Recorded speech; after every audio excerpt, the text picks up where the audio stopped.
ഇത്ര ആളുകളെ അല്ലേ ഡയറക്ടറെ സംബന്ധിച്ചും ഞാൻ പറഞ്ഞു നേരത്തെ എല്ലാ തലമുറയിലുള്ള ആളുകളെ ഒന്ന് ഏകീകരിച്ച് കൊണ്ടുപോകുമ്പോൾ ഉണ്ടായിരുന്ന ഒരു ബുദ്ധിമുട്ട് അല്ലെങ്കിൽ അതിനുള്ള സന്തോഷം എന്തായിരുന്നു? ബുദ്ധിമുട്ടൊന്നുമില്ലായിരുന്നു. കാര്യം വെച്ചാൽ നമുക്കൊരു പ്രൗഡ് മൊമെൻ്റ് ആയിരുന്നു. കാര്യം വെച്ച് കഴിഞ്ഞാൽ ഇപ്പോൾ ഇവരുടെയൊക്കെ പടങ്ങൾ നമ്മൾ പണ്ട് തൊട്ടേ കണ്ട് നമ്മൾ ഇപ്പോൾ രഞ്ജി സാറിൻ്റെയൊക്കെ പടങ്ങൾ എന്ന് പറഞ്ഞാൽ നമ്മൾ കോരിത്തിരിച്ച ഇഷ്ടംപോലെ പടങ്ങളുണ്ട്. അപ്പോൾ അതൊക്കെ നമുക്ക് വേറെ ഫയർ ബ്രാൻഡ് വീഡിയോകളാണല്ലോ. ഇപ്പോൾ കുട്ടേട്ടനാണെങ്കിലും ഇവരൊക്കെ ഇഷ്ടംപോലെ പടങ്ങൾ നമ്മൾ സ്വാധീനിച്ചിട്ടുണ്ട്. ഇവരെയൊക്കെ നമുക്ക് ഡയറക്റ്റ് ചെയ്യേണ്ട അവസരം കിട്ടുകയെന്ന് പറഞ്ഞാൽ അത് എന്താ പറയുക വലിയ അനുഗ്രഹമായിട്ട് ഞാൻ കാണുന്ന വ്യക്തിയാണ്. പിന്നെ മാത്രമല്ല നമ്മൾ വിചാരിച്ചാൽ ഇങ്ങനെ സീരിയസ് ലുക്കൊക്കെ ഉള്ളൂ.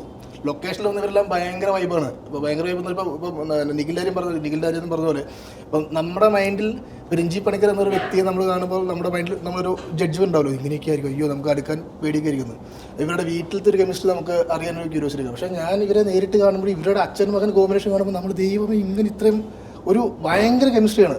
അതായത് ഞാൻ പലപ്പോഴും ശ്രദ്ധിച്ചിട്ടുണ്ട്. അതായത് ഞങ്ങൾ മിക്ക ദിവസങ്ങളും ഞങ്ങൾ രാത്രിയിൽ ഇരിക്കുന്ന സമയത്ത് ഒരു ഓൾമോസ്റ്റ് ഒരു 9:30-10 മണി സമയം രാത്രി മിക്ക സമയങ്ങളിലും രഞ്ജി പണിക്കർ സാറിൻ്റെ കോൾ വരും.